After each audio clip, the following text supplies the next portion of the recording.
नमस्कार, superfast top 10 news में आपका स्वागत है। मैं हूं आपके साथ समीक्षा दादीज। आइए बात करते हैं आज की तमाम ताजा खबरों पर।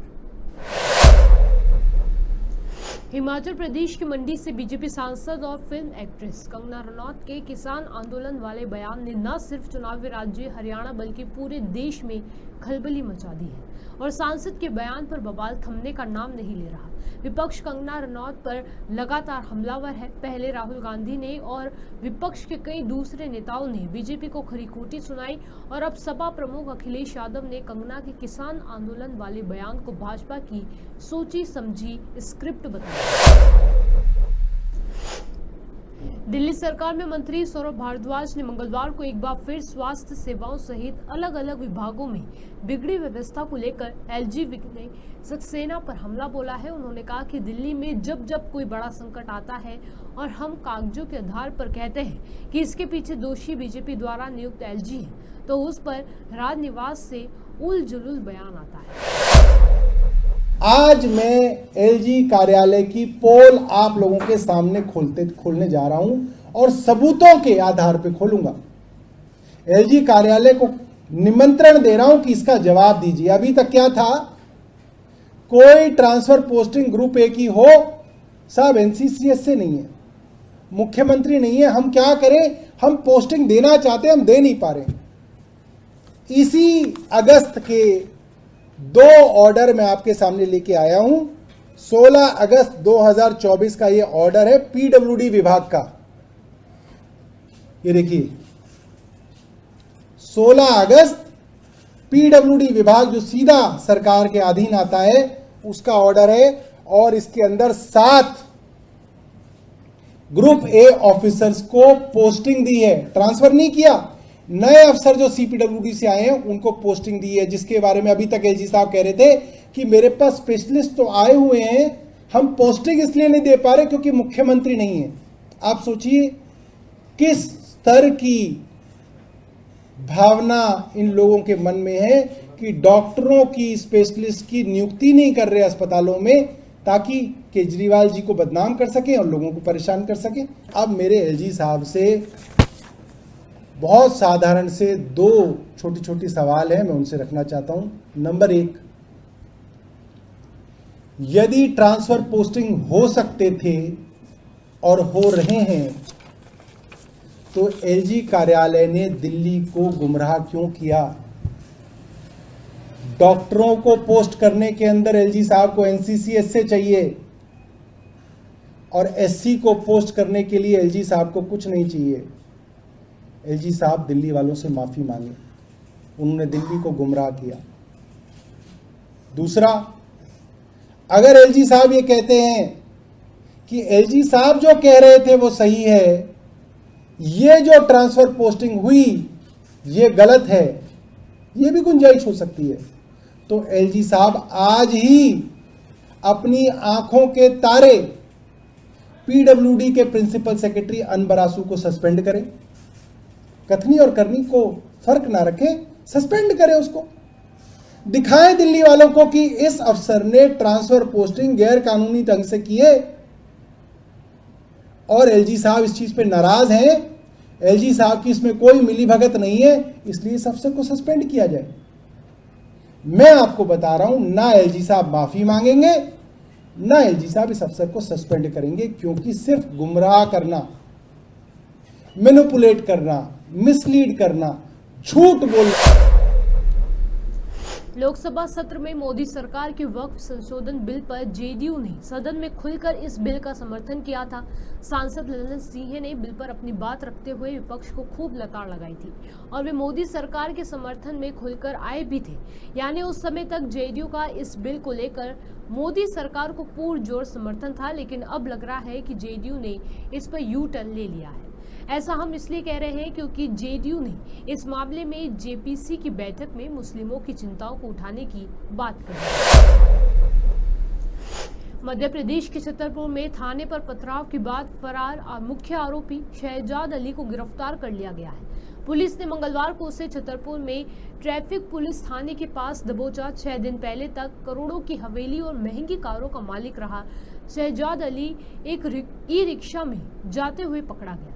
वे कपड़े से मुंह छिपाए हुए ई रिक्शा से जा रहा था। पुलिस उसे गिरफ्तार करके उसी कोतवाली थाने ले गई, जहां पर पथराव के मामले में वांछित आजाद समाज पार्टी के अध्यक्ष चंद्रशेखर आजाद ने आखिरकार हरियाणा चुनाव में ताल ठोक दी है।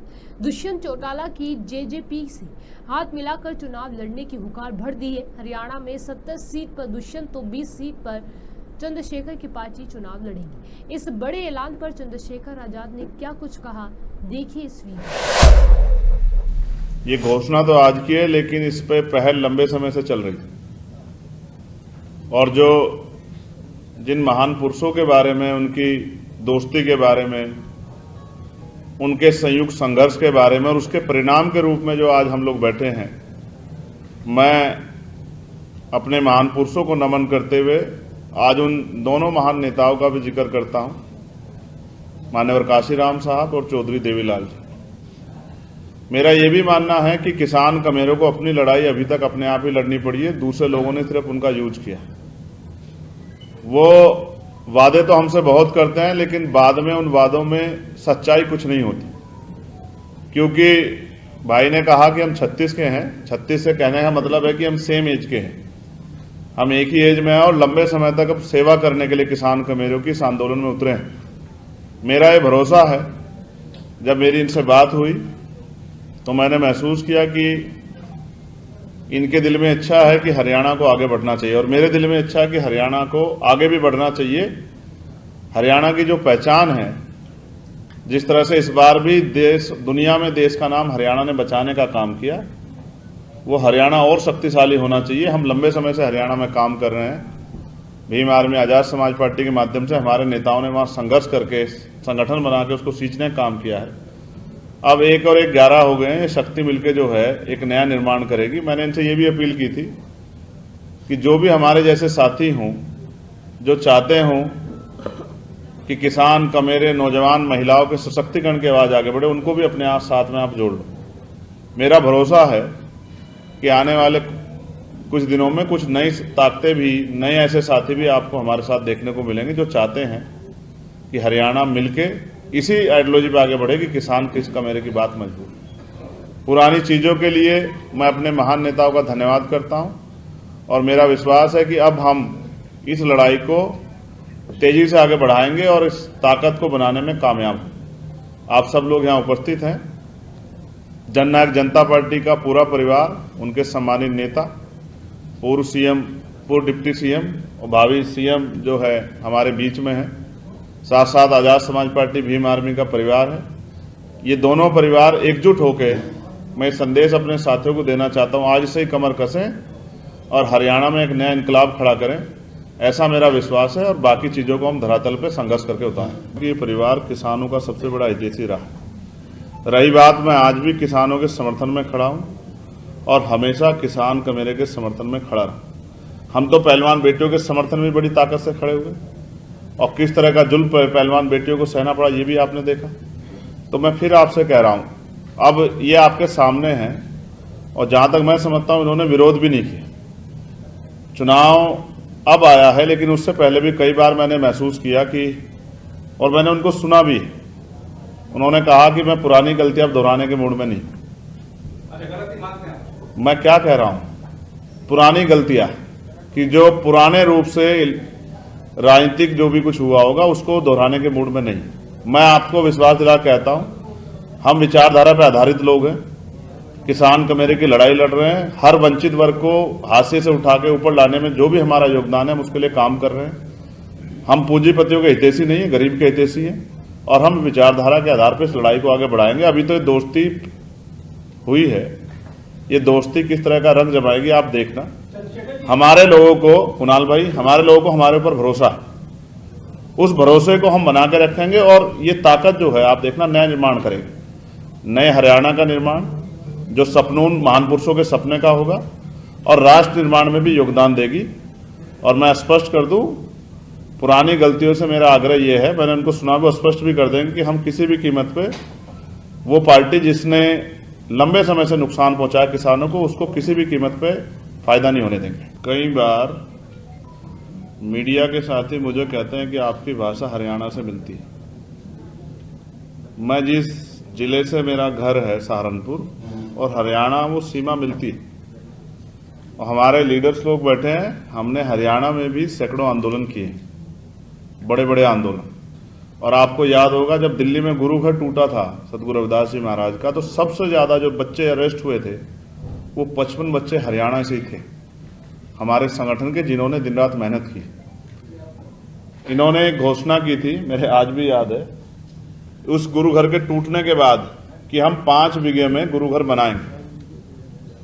बाद में वो पूरी किसी और ने करने की, उसकी नींव रखने की कोशिश की, लेकिन विजन इनका था। कई चीजें हैं जो हमें सिमिलर है। मैं आपको जब सुन रहा था, मीडिया के साथी कह रहे थे, और इन्होंने भी अपनी बात में कहा कि शिवसेना को भाजपा ने कमजोर किया, जिनके साथ अलायंस हुआ, नीतीश जी को भी और कई जगहों, मगर वो वहां वो बेचारे हो गए। लेकिन यहां दुष्यंत जी बेचारे नहीं हुए, यहां दुष्यंत जी आपकी नजरों में कमजोर हो गए। ये आपका विजन हो सकता है, किसी की पार्टी को नुकसान पहुंचाने वाली पार्टी के खिलाफ जनता में आक्रोश होता है। जैसा इन्होंने कहा बीजेपी के साथ नहीं जाएंगे। साथ साथ मैं आपको स्पष्ट करूं, सतगुरु रविदास जी महाराज ने कहा है, ऐसा चाहूं राज में जहां मिले सबनु अन्न, और छोटे बड़े सब सम बसे रविदास रहे प्रसन्न। उस राज की कल्पना जो है हम लोग लेके चले हैं कि अंतिम व्यक्ति को भी इज्जत की जिंदगी मिलनी चाहिए, सर पे छत मिलनी चाहिए, पेट में दोनों टाइम की रोटी मिलनी चाहिए, अच्छे कपड़े मिलने चाहिए और सम्मान की जिंदगी मिलनी चाहिए। ना किसान को मिली ना मजदूर। ये तो फुलफिल नहीं थे, तो जो कर सकते थे कर पाए। लेकिन अब हमें विश्वास है कि हम जनता से आशीर्वाद मांगे, उनके आशीर्वाद से इस बार हम फुलफिल होंगे और वो करके दिखाएंगे जो चौधरी देवीलाल जी और मेरे गुरु मान्यवर काशीराम साहब चाहते थे। सबके सम्मान की रक्षा करते हम लोग आगे बढ़े। आपको पता है कि मैं जिस सीट को जीत के आया हूं, वहां दोनों अलायंस ने एडी चोटी के जोड़ लगाए मुझे हराने के लिए। लेकिन हमारे लोगों ने अब तय कर लिया है कि अब उनको चंद्रशेखर आजाद को, भीम आर्मी आजाद समाज पार्टी को ताकत देनी। और अब उसका जब रिजल्ट आएगा तो ये आपको हरियाणा में भी देखने को मिलेगा। अब समय बदल गया। दुष्यंत जी का कद देखिए ना, ये खड़े हो जाते हैं तो बहुत सारे लोग पीछे, इनके पीछे ही खड़े दिखाई देते हैं। ये पीछे भी खड़े हो तो भी आगे दिखाई देते हैं। हमने ये जिम्मेदारी ली है कि हमें इनको आगे बढ़ाना, और मेरा विश्वास है आप अभी से रिजल्ट डिक्लेयर ना करें, आप हमारी मेहनत तो शुरू होने दीजिए कि आपका जनमत, जनता का आशीर्वाद जेजेपी और आजाद समाज पार्टी को मिल जाए, फिर आपका ये सवाल ही बेबुनियाद हो जाए। तो भविष्य के गर्भ में क्या है ये आपको मुझे नहीं पता है। हम लोग मेहनत करेंगे, और मैं फिर आपसे कह रहा हूं, हमारे हरियाणा के बहुत सारे लीडर्स यहाँ हैं, हमने मेहनत की है वहां घिस घिस के चप्पल, और हम लोगों के दिलों में जो है अपने संघर्ष से हमने जगह बनाई। मैं आपको विश्वास दिलाता हूं, जिस दिन रिजल्ट आएंगे आपके हर सवाल का हम लोग जवाब देंगे। आज हम ये कह सकते हैं कि हम लीड कर रहे हैं। शराब घोटाले मामले में पहले मनीष सिसोदिया और अब बीआरएस नेता के कविता को सुप्रीम कोर्ट से बड़ी राहत मिल गई है कि कविता को करीब 5 महीनों बाद जमानत मिली है। लेकिन जमानत देते हुए सर्वोच्च न्यायालय ने ईडी सीबीआई को कड़ी फटकार लगाई। कोर्ट ईडी सीबीआई को यहां तक कह दिया कि आप किसी भी आरोप के मामले में पिक एंड चूज नहीं कर सकते हैं। लेकिन सिर्फ ईडी और सीबीआई ही नहीं, बल्कि शीर्ष अदालत ने हाईकोर्ट को भी फटकार लगाई। आरजीकर मेडिकल कॉलेज और अस्पताल बलात्कार और हत्या मामले पर प्रदेश में छात्रों के आंदोलन पर भाजपा विधायक अग्निमित्रा पोल ने कहा कि साफ है कि ममता बनर्जी डरी हुई है और वे पुलिस और प्रशासन का इस्तेमाल करके इस छात्र आंदोलन को बंद करना चाहती है। अगर वे नहीं डरती तो लाठीचार्ज, टीयर गैस आदि का इस्तेमाल नहीं करवाती। ये अन्याय नहीं चलेगा। ममता बनर्जी को जिस जनता ने सिंहासन पर बिठाया है, आज वे उसका ही अपमान कर रहे हैं। बीआरएस नेता के कविता जेल से बाहर आ गई है। तिहाड़ जेल से बाहर आने पर कार्यकर्ताओं ने उनका ढोल ताशों से स्वागत किया। इस दौरान कविता भावुक नजर आई। उन्होंने अपने बेटे को गले लगा लिया। इस मौके पर उनके भाई केटीआर और पति भी मौजूद थे। वही मैं आपको बता दें कि सुप्रीम कोर्ट ने मंगलवार को कथित दिल्ली आबकारी नीति घोटाले से जुड़े भ्रष्टाचार और मनी लॉन्ड्रिंग मामलों में उन्हें जमानत दे दी थी।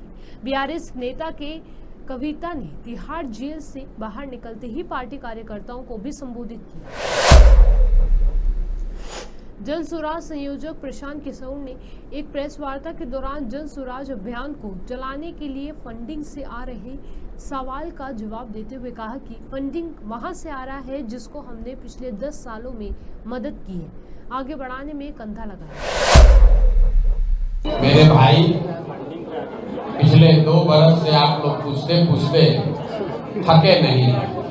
अच्छी बात है, बिहार के पत्रकारों में भी उतनी ही ऊर्जा है। पैसा उन लोगों से आ रहा है जिनको पिछले 10 वर्ष में हमने मदद की है, उनको आगे बढ़ाने में अपना कंधा लगाया है। उनके सामने हाथ फैला रहे हैं, उनसे कह रहे हैं कि पैसा दो, ताकि बिहार में गरीब से गरीब के बच्चे को भी आगे बढ़ाया जा सके। हम लोग एक ऐसी व्यवस्था बना रहे हैं जो लोगों के दिए गए पैसे से वो व्यवस्था चले। मेरे भाई, पिछले 2 बरस से आप लोग पूछते थके नहीं। अच्छी बात है, बिहार के पत्रकारों में भी उतनी ही ऊर्जा है। 2 बरस से आपको बता रहे हैं कि इस पूरे अभियान को चलाने के लिए पैसा कहां से आ रहा है। पैसा उन लोगों से आ रहा है जिनको पिछले 10 वर्ष में हमने मदद की है, उनको आगे बढ़ाने में अपना कंधा लगाया है। उनके सामने हाथ फैला रहे हैं, उनसे कह रहे हैं कि पैसा दो, ताकि बिहार में गरीब से गरीब के बच्चे को भी आगे बढ़ाया जा सके। पूरे बिहार में कोई आदमी नहीं कह सकता है, कोई माई का लाल, कि 1 रुपया भी उससे किसी ने लिया, क्योंकि जो लोग यहाँ दल चला रहे हैं वो बालू माफिया, शराब माफिया अफसरों के द्वारा लूटे गए पैसे से चला रहे हैं। हम लोग एक ऐसी व्यवस्था बना रहे हैं जो लोगों के दिए गए पैसे से वो व्यवस्था चले। 2 अक्टूबर को जब दल बनेगा तब उसके लिए पैसा कहां से आएगा? आपने ठीक सवाल पूछा। हम मन से कह रहे हैं कि गरीब से गरीब आदमी भी चुनाव लड़ना चाहता है और उसके सामने बड़ा से बड़ा भू माफिया हो, शराब माफिया हो, तुमको पैसे की चिंता करने की जरूरत नहीं है। वो पैसा जनसुराज आपको जरूरत के मुताबिक देगा, लेकिन वो पैसा कहां से आएगा? वो व्यवस्था आएगा, पैसा आएगा सरस्वती से। हम लोग अपने धर्म में क्या बताते हैं? जहाँ सरस्वती है वहाँ लक्ष्मी का वास होना ही होना है। तो हम लोग बिहार में ये व्यवस्था बना रहे हैं कि कम से कम 2 करोड़ बिहार के लोग 100 रुपया जनसुराज दल बनने के बाद दें। ये व्यवस्था हम बना रहे हैं।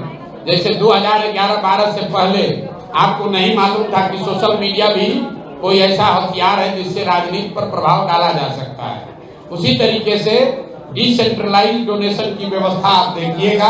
2 अक्टूबर से ऐसी व्यवस्था बिहार में आपको दिखेगी कि बिहार में किसी गांव, किसी कोने में बैठकर आप अपने मोबाइल के जरिए एक स्वच्छ व्यवस्था के लिए पैसा डोनेशन कर पाएंगे, ताकि आप 100 रुपया दीजिए, जिससे आपको कल दाखिल खारिज में 10,000 रुपया न देना पड़े। आप 100 रुपया देकर जनसुराज की मदद कीजिए, ताकि राशन कार्ड के लिए आपको 2,000 घूस न लगे। आप 100 रुपया जनसुराज को देंगे और जनसुराज से ईमानदार प्रतिनिधि चुन कर आएगा तो कल इंदिरा आवास में आपको 20,000 रुपया घूस नहीं लगेगा। ये व्यवस्था बना रहे हैं। और आपने कहा पैसा कहां से? अगर 2 करोड़ आदमी 100 रुपया दे दे तो कितना पैसा होगा? 200 करोड़। 200 करोड़ रुपया अगर 100 रुपया लोग दे दे तो हो जाएगा। और अभी हम पूरे बिहार की बात नहीं कर रहे हैं। 13 करोड़ लोग बिहार में रहते हैं, उसमें सिर्फ 2 करोड़ लोग को हम कह रहे हैं कि बिहार में भ्रष्टाचार खत्म करना है तो 100 रुपया साल में दो। 100 रुपया दो। और आप ही बताइए 100 रुपया आप देना चाहेंगे कि नहीं देना चाहेंगे? यहाँ जितना पत्रकार लोग हैं आपसे भी 100 रुपया लेंगे और आप खुशी खुशी दीजिएगा, क्योंकि आपको मालूम है कि 100 रुपया देने से एक ऐसा नेता चुन कर आएगा जो कि कल होकर आपके बच्चों का हक नहीं मारेगा, लूटेगा नहीं, शराब और भूमि माफिया नहीं बनेगा।